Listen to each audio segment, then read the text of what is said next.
You know that feeling, right? You wake up in January, you peek at your bank account, and that familiar wave of dread hits. We've all been there. But what if I told you that overspending during the holidays has almost nothing to do with your willpower and everything to do with how your brain is wired? I mean, this is the big question, right? Isn't it? 1 month of pure joy, followed by a month of financial regret. It's a cycle that so many of us get caught in. We're going to unpack the hidden psychology behind this whole thing. And what we find is that our spending habits, well, they are far from random. And here is the most important thing I want you to hear today.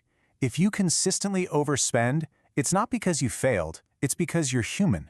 Your spending is actually a totally predictable response to this perfect storm of psychology, social pressure, and really clever retail strategy. So let's break down exactly how that storm gets cooked up.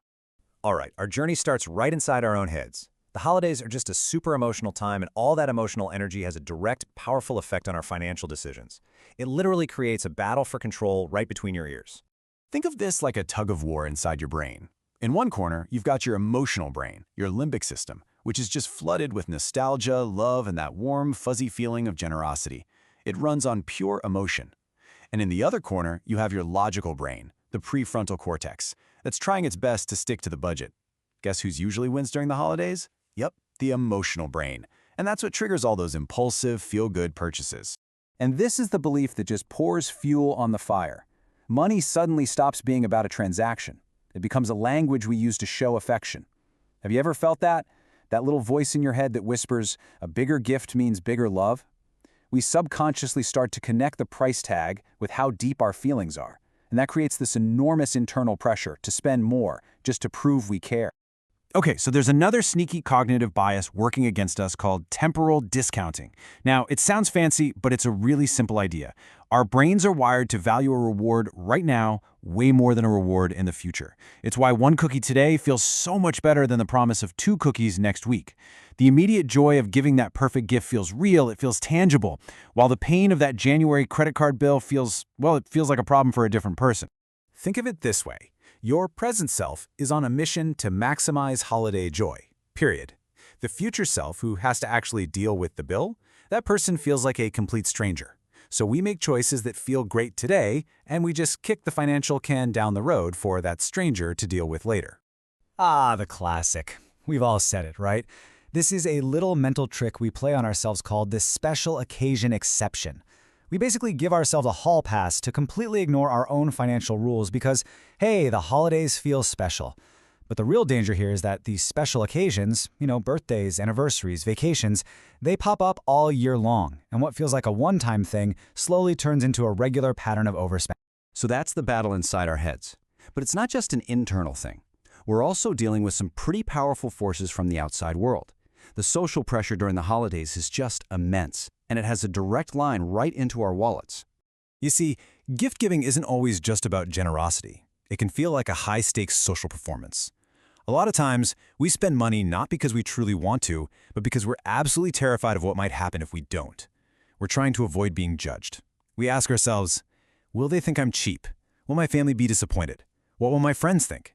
And those fears are incredibly powerful motivators that can push us way beyond our means. And of course, social media just throws gasoline on this entire fire. You're just scrolling through your feed, and it's filled with these perfectly decorated homes, mountains of beautifully wrapped gifts, happy families, and matching pajamas. It's endless. And this stream of curated perfection makes it almost impossible to avoid comparing ourselves, creating this subconscious pressure to spend more to keep up. For a lot of parents, there's an even deeper, more painful trigger: guilt. When you feel like you just don't have enough time or energy to give, money can start to feel like a substitute. Overspending becomes a way to try and make up for being absent or stressed or just completely exhausted. It's a heartbreaking paradox, really. The people who feel the most emotional pressure are often the ones under the most financial pressure, too. Okay, so we've got our internal biases pulling us one way and all these external social pressures pushing us another. That brings us to the final piece of the puzzle, the fact that this entire environment is deliberately, carefully engineered. Retailers know exactly how our brains work, and they have a playbook designed specifically to take advantage of these psychological triggers.